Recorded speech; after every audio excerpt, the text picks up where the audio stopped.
not present. Srimati Priyanka Chaturvedi ji. Srimati Priyanka Chaturvedi, 3 minutes. No, it's not going on record. There are 105, more than 105 speakers. Time is allocated and mentioned here. I have to follow them. No. Priyanka ji, 3 minutes. Not going on record. Not going on record. Priyanka ji, आप बोलिए। सबसे पहले तो मैं आपका आभार व्यक्त करना चाहूँगी कि आपने मुझे बोलने का मौका दिया। समय कम है और समय मुझे कम दिया गया है, तो मैं बस यही कहूँगी। सबसे पहले तो राष्ट्रपति का जो अभिभाषण हुआ वो लोकसभा चुनाव के बाद ये पहला अभिभाषण था। तो मैं कहूँगी जो जनता ने लोकसभा से एक बड़ा संदेश भेजा है वो सराहनीय है और हमारी प्रजातंत्र की एक बड़ी जीत दिखाता है। सर, एक और संदेश ये चुनाव ने भेजा है। भगवान श्री राम कौशल्य पुत्र भी माने जाते हैं, भगवान श्री कृष्ण देवकी पुत्र भी कहे जाते हैं।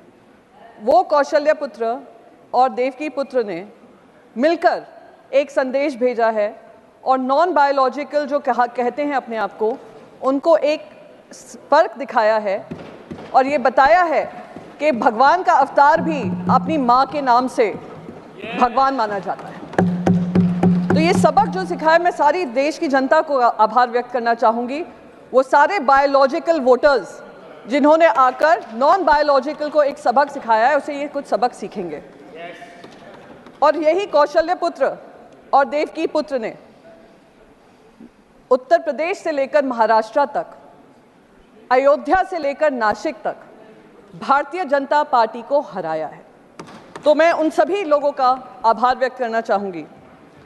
एक और चीज़ इस इलेक्शन ने हमें संदेश दिया है, देश की जनता को दिया है कि जो अहंकार से चलेगा उसको अहंकार ही खत्म करेगा। और ये जनता का अहंकार था, जनता का मत था, जिन्होंने आज विपक्ष को भी मजबूती से अपने बात रखने का मौका दिया है। पर अभिभाषण में से कहीं भी ऐसा नहीं लगा कि केंद्र सरकार ने किसी तरीके की सबक सीखी है। केंद्र सरकार ने ये समझा होगा कि जो बायोलॉजिकली बॉर्न होते हैं वो महंगाई से जूझ रहे हैं। जो बायोलॉजिकली बॉर्न होते हैं वो नीट की जो पेपर लीक हो रहे हैं और करीब 41 पेपर लीक हुए हैं इतने सालों में, उसके ऊपर उनको दर्द होता है। ये बायोलॉजिकली बॉर्न जो हैं वो बेरोजगारी से परेशान हैं। ये बायोलॉजिकली बॉर्न जो हैं वो महिलाएं जो सम्मान ढूंढती हैं, उम्मीद करती हैं कि सम्मान उनको दिया जाएगा। ये जो बायोलॉजिकली बॉर्न हैं, युवा हैं हमारे, वो अग्निवीर जैसी जो पॉलिसी लाई जाती हैं उससे जूझ रहे हैं, उसका शिकार हैं।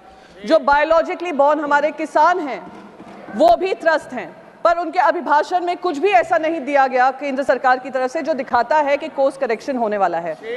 तो मैं तो बस यही कहूंगी सर, बस रैप अप ही कर रही हूं, मैं ज्यादा समय आपका नहीं लूंगी। मैं बस यही कहूंगी कि आप ये अहंकार से चलते रहिए, ऐसे अभिभाषण उनके मुंह से बुलवाते रहिए और आने वाले समय में 240 से 40 के लिए आप तैयार रहिए। Thank you. जय महाराष्ट्र, जय हिंद सर।